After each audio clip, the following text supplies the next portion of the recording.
Franny flashed a dazzling smile at the girls. Then she fluttered behind Aunt Helen's seat so that she could not be seen from the front of the car. "It is good to see you both," she said. "I heard you talking about how awful your jelly bean tasted. I am so sorry. It is because Jack Frost and the goblins have my magical jelly bean. I want to get it back, but I don't know where to start looking. Will you help me?" "Of course we will," said Rachel in a low, determined voice. She glanced at Aunt Helen. Luckily, the noise of the van was still so loud that she had not noticed a thing. "We are almost at the animal shelter," said Kirsty. "You will have to be as quick as possible, Franny."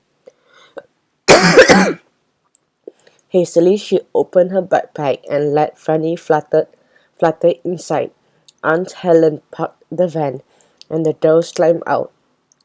The animal shelter was a long, low building. Around it, green hills rode away in all directions. Aunt Helen led the girls toward the front door. Inside, the first thing the girls noticed was a giant jar of jelly beans on the reception counter.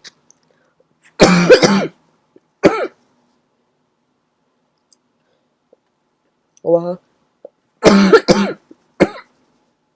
Aunt Helen went to speak to the receptionist, Rachel and Kirsty went to look at the jar. There was a sign propped up beside it: "Raise money for the animal shelter and win a month's supply of pet food. Guess how many jelly beans are in the jar? $1 per guess. We are here to give Tal a Candyland's Helping Hand award," Aunt Helen told the receptionist. The receptionist was wearing a name tag that said JB, and he gave Aunt Helen a wide grin. "That is great news," he said. "Tal's a real star around here. All the animals love him. He is even organized his competition to raise money." "Candyland was really impressed when we heard about Tal's work for the shelter," said Aunt Helen. "We have got a very big bag of candy for him. He is taking 2 of the dogs out for a walk right now," said JB. "He will be back soon. You can wait for him here in the lobby if you like." Just then there was a volley of barks from the back of the shelter, and JB grinned again. "I'd better go and see what's going on," he said. "Excuse me." As JB went out to see the dogs, Aunt Helen smiled at the girls. "I'll just run out to the van to get Tal's bag of jelly beans," he said. The girls looked at each other in alarm as Aunt Helen walked out. "We can't give Tal that bag," said Kirsty with a groan. "The jelly beans are bound to taste awful." "How can we stop Aunt Helen from handing it over?" asked Rachel. "We have something else to worry about first," said Kirsty, pointing at the door. "Look." 3 pairs of green feet were stomping into the animal shelter.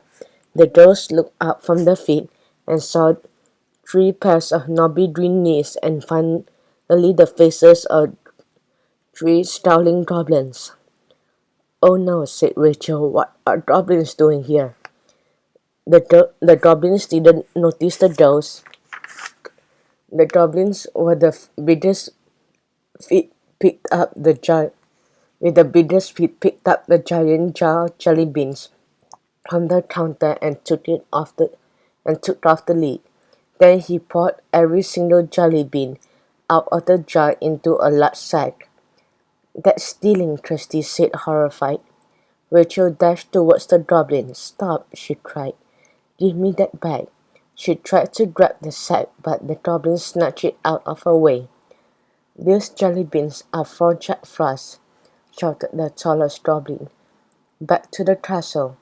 There was a flash of blue magic, and then the goblins and the jelly beans disappeared.